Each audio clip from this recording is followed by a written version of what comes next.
Hi hello అందరికీ welcome to Eshwar logs. Today recipe egg curry. Today Sunday మా ఇంట్లో N V day. మరి మీరేం వండుకున్నారు కామెంట్ చేయండి. ఫస్ట్ అయితే మేము మార్నింగ్ అయితే ఎగ్స్ వండుకున్నాము. ఎగ్స్ డైరెక్ట్గా కాకుండా ఫ్రై చేసుకొని వండుకుంటే టేస్ట్ చాలా బాగుంటుంది. ఒకసారి మీరు కూడా ట్రై చేయండి. అలాగే మీరు ఎలా వండుకుంటారో నాకు కామెంట్ చేయండి. ఫస్ట్ కడాయి పెట్టుకొని అందులో ఆయిల్, ఉప్పు, పసుపు వేసి కొంచెం వేడెక్కిన తర్వాత ఉడికించిన గుడ్లకు చిన్న చిన్న ఘాట్లు పెట్టుకొని అందులో వేసి ఎర్రగా వచ్చే వరకు వేయించుకోవాలి.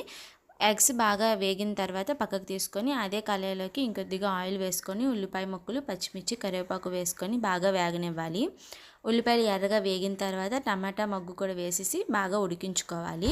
టమాటా బాగా వేగిన తర్వాత అందులోనే తగినంత వాటర్ పోసుకొని వాటర్లో కొంచెం తెరలు వచ్చిన తర్వాత ఫ్రై చేసుకునే ఎగ్స్ని అందులో యాడ్ చేసుకొని ఒక 5 minutes ఇలా ఉడికించుకోవాలి. ఉడికిన తర్వాత స్టవ్ ఆఫ్ చేసేసుకొని వేడివేడిగా సర్వ్ చేసుకోవడమే. Please subscribe. థ్యాంక్స్.